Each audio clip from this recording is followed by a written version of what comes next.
powered by Asian Paints. প্রিয় দর্শক, আমন্ত্রণ জানাচ্ছি নির্মাণ রসায়ন অনুষ্ঠানে পাওয়ার্ড বাই এশিয়ান পেইন্টস।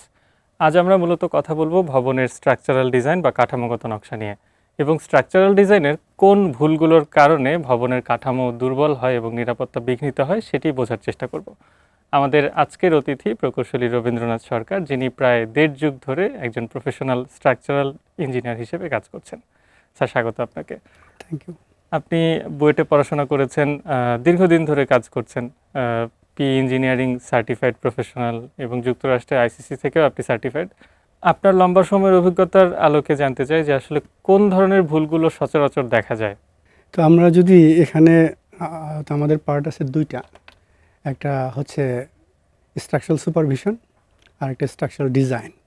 তো এই দুইটাই কিন্তু ইম্পর্ট্যান্ট, কারণ একটা ভবন শুধু ডিজাইন ঠিক থাকলেও কিন্তু কনস্ট্রাকশন ঠিক নাই, তা হবে না। কিন্তু আমরা যদি সুস্থ ভবন বানাতে চাই, এই দুইটাই ঠিক রাখতে হবে। তো অনেস্টলি স্পিকিং, আমি তো অনেক সাইট ভিজিট করি, হয়তো আপনারা দেখেন। তো আমি কোনো খুবই রেয়ার ভবনে আমি দেখেছি যে আর্থকুয়েকের জন্য সাইট সুপারভিশনে হচ্ছে 3টে আর্থকুয়েকের হচ্ছে ডিমান্ড। এক নাম্বার হচ্ছে কলাম যে আমরা দিই, যেমন একটা ফ্লোর উপরে একটা ফ্লোর, তো ওই কলামের যে জোড়া, যাকে হয় টেকনিক্যাল ভাষায় বলে ল্যাপিং, এই জোড়াটা থাকতে হবে এই দুই ফ্লোরের মাঝামাঝি। তো অনেস্টলি স্পিকিং খুবই কম সংখ্যক ভবনে আমরা দেখি যে কলামের জোড়াটা এই মাঝামাঝি আছে। তো গিয়ে দেখি যে বিম কলাম জয়েন্ট যেখানে দুর্বল, যেখানে স্ল্যাব শেষ হয়েছে, ওখানে জয়েন্ট দেওয়া হয়েছে। কিন্তু সাইট ইঞ্জিনিয়ার কিন্তু থাকে সেখানে, ওখানে দক্ষ সাইট ইঞ্জিনিয়ার এরকম 10 বছর 15 বছর এক্সপিরিয়েন্স থাকে। তো হচ্ছে এরপরেও কন্ট্রোল করতে পারছে না। তো বলে যে স্যার এবার হচ্ছে না, পরের ছাদে হবে। তা আবার পরের ছাদে যাই, বলছে এবার হচ্ছে না, পরের ছাদে হবে। তো দেখা যায় বিল্ডিংটাই শেষ হয়ে যাচ্ছে। এটা এক নাম্বার ডিমান্ড। এবার সেকেন্ড ডিমান্ড হচ্ছে আমরা যে রিং ব্যবহার করি কলামে, টাই এবং বিমে স্টিরাপ। তো আর্থকুয়েক কিন্তু এইভাবে আসে, এইভাবে এবং এইভাবে। তো ইদানিং নতুন কোডে আর্থকুয়েক কিন্তু আপওয়ার্ডও আসে, হচ্ছে আপওয়ার্ড ফোর্স। তো আর্থকুয়েকের ফোর্সগুলা কিন্তু হচ্ছে বেশিরভাগ নেয় হচ্ছে স্টিরাপ, যেগুলো এরকম টাই যে আমরা যাকে বলি। এই টাইটা তো সুন্দর করে বাঁধাই করতে হবে, এতে কিন্তু খরচ বেশি তা কিন্তু না। হ্যাঁ, তো টাইটা এভাবে বাঁধাই করে তার কিন্তু হুক দিতে হবে ঠিক মতো 45 ডিগ্রি অ্যাঙ্গেলে, এবং কি বাঁকার পরে 3 ইঞ্চি হতে হবে। তো আমি একদম অনেস্টলি বলি, তো 95% আমরা ভবনে এগুলো কিন্তু আমরা পাই না। তো অনুরূপভাবে তো হচ্ছে বিমের ল্যাপিংয়ের ক্ষেত্রেও তাই, যে একটা বিম যদি আমার 24 ফিট স্প্যান হয়, আর যদি বিমের ডেপ যদি 24 ইঞ্চি হয়, তো তাহলে কলামের ইয়েতে সাপোর্ট থেকে 2x24 ডেপ যেটা 48 ইঞ্চি, তো পাশ থেকে 48 ইঞ্চি, এর মাঝে কোনো ল্যাপিং দেওয়া যাবে না। কিন্তু অহরহ ল্যাপিং দিচ্ছে, তাহলে কিন্তু খরচ কিন্তু যাচ্ছে একই, কিন্তু এই জিনিসটা টেকনিক্যালি কিন্তু সাউন্ড হচ্ছে না, আর্থকুয়েক রেজিস্টিং হচ্ছে না।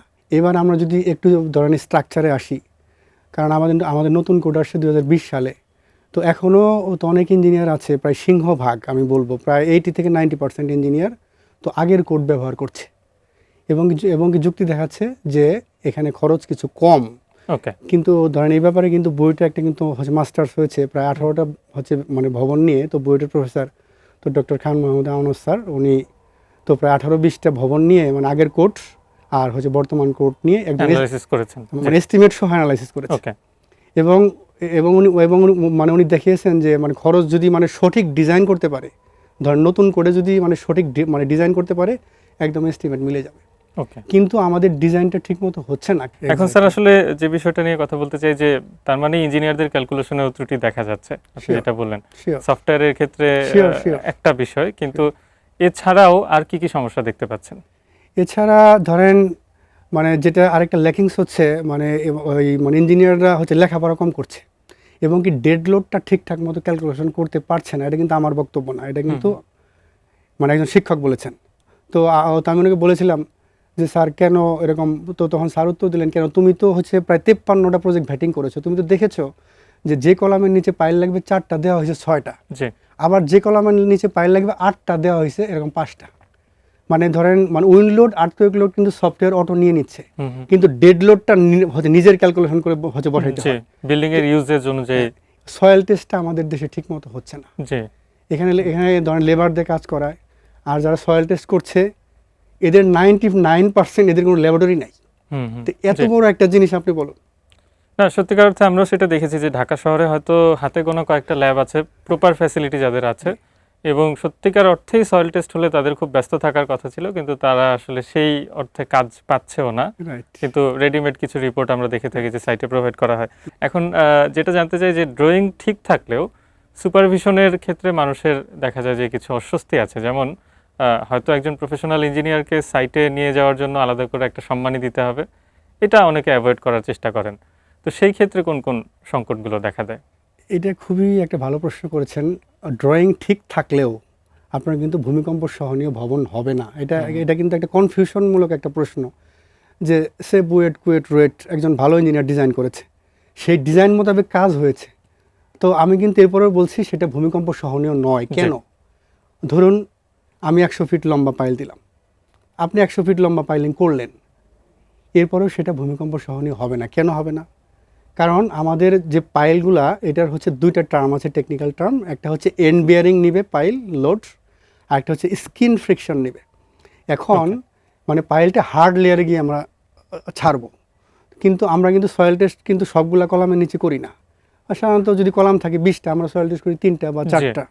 হ্যাঁ, তো এখন সয়েল জিনিসটা কিন্তু খুবই আনপ্রেডিক্টেবল। যেমন উত্তরাতে আমি ধরেন মানে একই মালিকের 2টা ভবন করলাম, একটা রাস্তার এপারে একটা ওপারে, একই ডিজাইন, তো ধরেন একই এলাকায় ধরেন এক পাশে আপনার ফুটিং লাগছে, আরেক পাশে পাইল লাগছে, অল্প ডিস্টেন্স, কিন্তু সয়েলটা খুবই আনপ্রেডিক্টেবল। এখন ধরেন আমি 100 ফিট লম্বা পাইল দিলাম, কিন্তু মানে দেখা যাবে যে 100 ফিটে ওখানে মাটি মানে আপনার এন্ড বিয়ারিং পাচ্ছে না, লুজ, তখন কিন্তু 105-10 ফিট কিন্তু আশা লাগতে পারে। কিন্তু এটা কিন্তু ঠিকাদারও করবে না, আর কিন্তু এই টেকনিক্যাল টার্মটা কিন্তু ইঞ্জিনিয়ারও বুঝবে না, ঠিকাদারও কিন্তু করবে না, কারণ তার সাথে চুক্তি 100 ফিটের। তাহলে আমি কি মানে এম আই ক্লিয়ার যে মানে স্ট্রাকচারাল ডিজাইন ঠিক থাকলেও কিন্তু ভূমিকম্প সহনীয় হবে না? তাহলে এটা যদি একটু অন্য ভাষায় বলি, অন সাইট সুপারভিশন এবং ইন্সপেকশন লাগবে। ধরেন মানে অপারেশন টেবিলে মানে ডাক্তার উপস্থিত থাকা আর উপস্থিত না থাকা কিন্তু এটা কিন্তু দুই জিনিস। রাইট। তো আমি এটাই সাজেশন করব মানে যারা দর্শক আছে, যে আপনারা কিন্তু অনেক টাকা পয়সা খরচ করছেন, আপনারা হচ্ছে প্যাকেজ হিসাবে চলে যান, এটা ভালো হবে আপনাদের জন্য। যে পাইল পর্যন্ত স্ট্রাকচার ইঞ্জিনিয়ার দিলেন যে এই পর্যন্ত আপনি আমাকে সুপারভিশন করে দেবেন, এরপর একটা ছাদ। কিন্তু এই সার্ভিসটা কিন্তু স্ট্রাকচার ইঞ্জিনিয়ার দেয় না সাধারণত, কারণ তাদের সময় নেই, কিন্তু আমি কিন্তু দেই বা আমাদের কোম্পানি দেয়। তো এটা করলে পরে ভূমিকম্প সহনীয় ভবন নিশ্চিত হবে। অনেক ধন্যবাদ, খুব চমৎকারভাবে ব্যাখ্যা করেছেন। যেটা জানতে চাই যে সঠিক ভার বহন ক্ষমতা এবং পাশাপাশি দুর্যোগ সহনশীলতা নিশ্চিত করার ক্ষেত্রে মোটা দাগে কয়েকটা বুলেট পয়েন্ট যদি বলেন, কি কি মাথায় রাখতে হবে? 1 নম্বর কথা, আমাদের মানে ফার্স্ট ধাপ কিন্তু মানে স্ট্রাকচারাল ডিজাইন, মানে এটা কিন্তু হচ্ছে একটা প্রেসক্রিপশন। জি হ্যাঁ, স্ট্রাকচারাল ডিজাইনটা একদম ঠিক হতে হবে, সাইট সুপারভিশন একদম ঠিক হতে হবে, এরপরে হচ্ছে সয়েল টেস্টটা ঠিক মতো হতে হবে, যেটা একেবারে প্রথম পর্যায়ের বিষয়। অনেক ধন্যবাদ স্যার, আমরা আমাদের আলোচনার শেষ পর্যায়ে চলে এসেছি। আপনি কিছু দ্বিধার জায়গাও তুলে ধরলেন, যে প্রপার ইঞ্জিনিয়ার আছে, প্রপার ডিগ্রিও আছে, তার এক্সপিরিয়েন্সও আছে লম্বা সময়ের, কিন্তু তারপরেও কোনো না কোনো ভুল হচ্ছে, দেখা যাচ্ছে পাইলে ভুল, ডিজাইনে ভুল, কলামে ভুল। তো সেক্ষেত্রে সাধারণ মানুষ তো এ নিয়ে নিশ্চয়ই আতঙ্কিত হয়ে পড়বেন, সেটাই স্বাভাবিক। তো সেক্ষেত্রে আসলে দক্ষ এবং যোগ্য স্ট্রাকচারাল ইঞ্জিনিয়ার কে, বা কার কাছ থেকে আমি সঠিক সেবাটা পাবো, এবং কারোর কাছ থেকে একটা ড্রয়িং সংগ্রহ করার পর সেটা আবার ভেটিং করে নিশ্চিত হয়ে নেওয়ার কোনো সুযোগ আছে কিনা, এই বিষয়গুলো নিয়ে যদি সামগ্রিকভাবে বলেন। কিন্তু আমি বলবো খুব সেন্সিটিভ একটা মানে একটা কোশ্চেন আপনি করেছেন, কিন্তু এটা অবশ্যই সকলে জানা উচিত। আমি কিভাবে আগাইলাম সেটা বলি। যেমন আমি নিজে মানে 6টা ফ্ল্যাট কিনতে গিয়েছিলাম, এটা মোহাম্মদপুর এলাকায় প্লাস অন্যান্য এলাকায়, যেগুলো কিন্তু ভালো ভালো কনসালটেন্টের করা ছিল। আমি আগেই বলছি, আপনি যেহেতু প্রশ্ন করেছেন আমি উত্তর দিচ্ছি, আমি কারো সমালোচনা যেতে চাচ্ছি না। এই 6টা ফ্ল্যাটের মধ্যে একটাও আমি কিনতে পারি নাই। ওকে, দেখা গেছে কলামের ডিজাইন ভুল, এই ফাউন্ডেশন ডিজাইন ভুল, এগুলো কিন্তু এস্টাবলিশ ইঞ্জিনিয়ারের করা। আমি পরে কিন্তু ফ্ল্যাট কিনতে পারি না। এরপরে আমার স্ত্রী রাগ করে বলছে, এগুলো তোমার চেক করতে হবে না, আমি আমার মতো করে একটা ফ্ল্যাট কিনে নেব। তো এখন ধরেন আমি কিছু ধরেন মানে হচ্ছে রিসেন্ট কিছু ঘটনা বলি, যে একটা 20 তলার উপরে একটা বিল্ডিং, অত নিঃসন্দেহে হাই রাইজ বিল্ডিং, প্রায় 3-4টা বেসমেন্ট রয়েছে, খুবই দক্ষ মানে সিনিয়র একজন প্রফেশনাল ডিজাইন করেছেন, মানে আনডাউটলি হি ইজ ফাইন। তো এখন সেইটা 7 তলা পর্যন্ত রানিং হয়েছে, মানে টাইলস হয়েছে, জি এরপরে রানিং হয় না। তো আমার কাছে আসছিল ক্লায়েন্ট যে একটা সেমিনার রুম করবে। দেখেন আমি যেগুলো বলছি এগুলো কিন্তু অ্যালার্মিং। হুম হুম, একটা জি। একটা সেমিনার রুম করবে। জি তো আমি দেখলাম যে 31টা কলামের ডিজাইন ঠিক নাই, বিল্ডিং কিন্তু হয়ে গিয়েছে। সবাই তো নিজের প্রশংসা করতে চাবে, কিন্তু আমি আমি একদম ফ্যাক্ট বলছি, আমি কাজ শিখেছি এই সফটওয়্যার যেটা আছে। আমি সরাসরি হয়তো আমার যে প্রফেসর আছেন উনি দেশের কথা চিন্তা করে উনি আমাকে একদম হাতে ধরে ধরে শিখিয়েছেন। এই সফটওয়্যারটা খুবই ডেঞ্জারাস একটা জিনিস, এটার সঠিক ব্যবহার না হলে এরকম এরকম কেস ঘটবে। তো উনি আমাকে শিখিয়েছেন এই সফটওয়্যারগুলো ভালো করে শিখতে হবে এবং কি সাথে ম্যানুয়ালি জানতে হবে। তার মানে সাধারণ মানুষের জায়গা থেকে যদি বলি যে ভবন তৈরি হওয়ার পর ভুল ধরা পড়ার চেয়ে তৈরির আগেই বরং জিনিসগুলো ভেটিং করে Sure, নিশ্চিত হয়ে sure, নেওয়া sure, ভালো। sure. এবং সেজন্য নিশ্চয়ই বুয়েট বা অন্যান্য প্রতিষ্ঠানের কাছে গেলে সে ব্যাপারে হয়তো সহযোগিতা পাওয়া যেতে পারে। আপনি যেটা বলছিলেন আপনার প্রফেসর। এটা একটু হৃদয়ে ঢোকাইতে হবে, কারণ এটা কিন্তু একটা জীবন নিয়ে খেলা। ধরেন অন্য প্রফেশনাল যদি ভুল করে একজন মানুষ মারা যাবে, আর একটা 20 তলা ভবন যদি ফেল করে তাহলে হাজার হাজার লোক মারা যাবে। জি, অনেক ধন্যবাদ। আপনি খুব চমৎকারভাবে ব্যাখ্যা করেছেন এবং আমরা বুঝতে পারলাম যে আসলে সতর্কতার কোনো বিকল্প নেই স্ট্রাকচারাল ডিজাইনের ক্ষেত্রে। অনেক ধন্যবাদ। Thank you. প্রিয় দর্শক, এই ছিল আমাদের আজকের মূল আলাপ। নিচ্ছি ছোট্ট একটা বিরতি। বিরতির পর থাকবে এক্সপার্ট টাইম। সে পর্যন্ত সঙ্গেই থাকুন।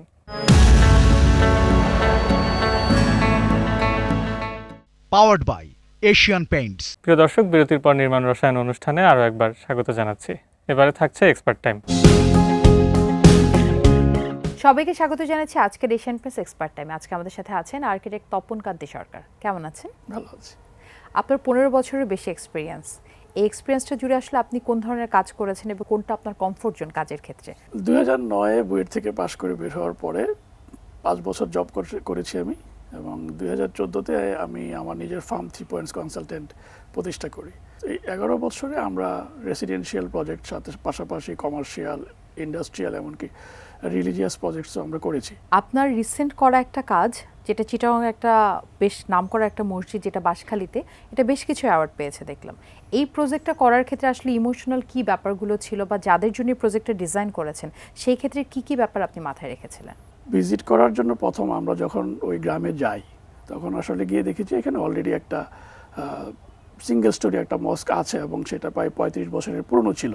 তো আমাদের প্রথমে যে চিন্তাটা ছিল যে এই প্রজেক্টটা আমরা কোনোভাবেই এনক্লোজড করব না বা ইন্ট্রোভার্ট কোনো প্রজেক্ট করব না। এই প্রজেক্টটা হবে নেচারের সাথে open.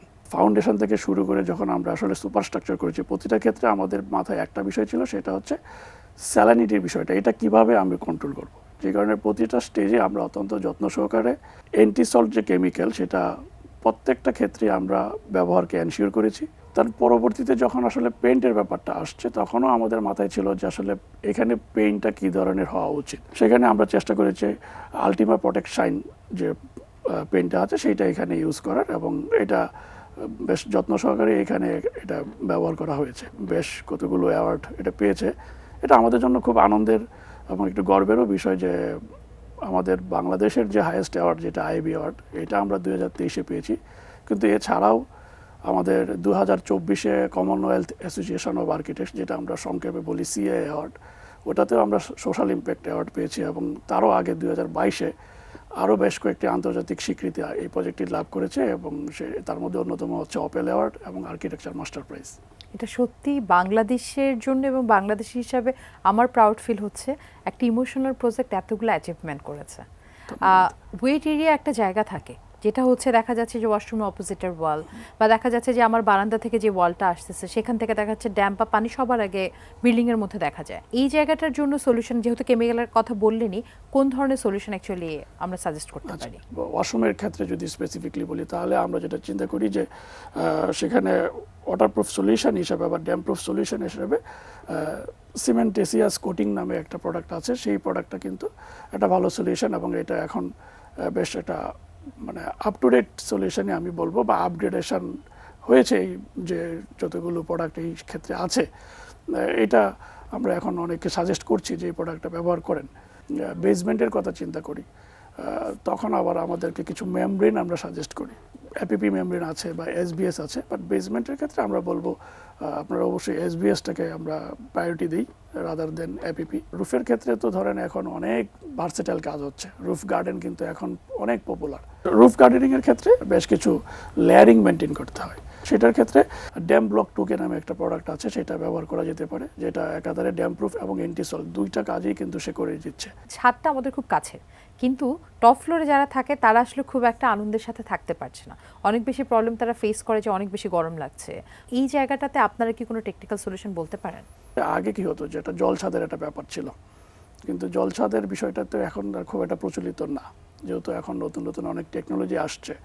Dam proof fibre take এই প্রোডাক্টটা কিন্তু একাধারে আপনি মানে ছাদে যখন আপনি ইউজ করবেন, এটা হচ্ছে অনেকটা ইলাস্টিক প্রপার্টির মতো, কারণ যখন এটা হিট সে নেয়, যে বেশিরভাগ অংশটা কিন্তু সে রিফ্লেক্ট করে, যেখানে খুব অল্প পরিমাণেই কিন্তু আসলে এটা ভিতরে প্রবেশ করে। সেই কারণে কী হয়, যে ইমিডিয়েট যে নিচের ফ্লোরটা থাকে সেটা কিন্তু কম্পারেটিভলি কুল থাকে। আপনারা আসলে ইন্টেরিয়র কাজও করেন, রঙের খেলাটা কেমন হয়? ছোট জায়গাকে বড় করে দেখাতে গেলে কোন ধরনের রঙের সাজেশন, কি ধরনের সাজেশন আপনারা দিয়ে থাকেন? আর্কিটেক্ট হিসাবে আমার কাছে অবশ্যই একটা প্রায়োরিটির বিষয় হচ্ছে সানলাইট। তো আপনার বাসায় সানলাইটের উপর নির্ভর করে আমরা কালারের বিষয়টাকে এনশিওর করার চেষ্টা করি। পাশাপাশি এখন যেহেতু অনেক ধরনের লাইটিং সলিউশন আসছে আর্টিফিশিয়াল, সেসব ক্ষেত্রে আমরা চেষ্টা করি যে ক্লায়েন্টের পছন্দের কালারটা কি, সেটা যদি আমরা দেখি যে এই কালারটা আসলে ওই স্পেসিফিক রুমটার জন্য ফিজিবল কিংবা ধরেন ভালো লাগবে এবং তার রুমটাকে একটু বড় দেখাবে, খুব একটা কনজেস্টেড করবে না, সেই চেষ্টাগুলো আমরা করি এবং আসলে এটা ট্রায়াল এরর করে দেখি আসলে কোন ধরনের প্রোডাক্টটা এখানে বেস্ট সুইট করবে। থ্যাংক ইউ সো মাচ, আপনার এত ব্যস্ততার মধ্যে আপনি আমাদেরকে সময় দিলেন। ধন্যবাদ আপনাদেরকে। দর্শক, আজকে আমরা ইন ডিটেইলে জানলাম আসলে অনেকগুলো ব্যাপার নিয়ে, ছাদের সলিউশন থেকে শুরু করে আমাদের ওয়াশরুমের জন্য বা নোনা প্রতিরোধে কী কী প্রোডাক্ট আমরা ইউজ করতে পারি, এবং ইন্টেরিয়রের ক্ষেত্রে আমরা কোন কোন ধরনের রং কোন পজিশনে ইউজ করতে পারি। আশা রাখছি এই ডিসকাশনটা আপনাদের ডিসিশন মেকিংয়ে হেল্প করবে।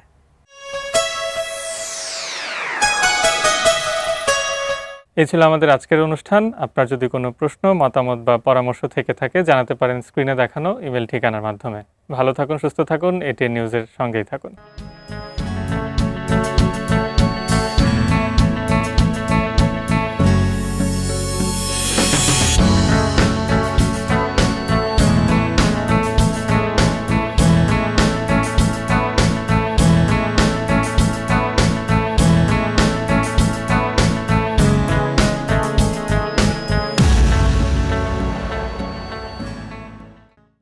Powered by Asian Paints.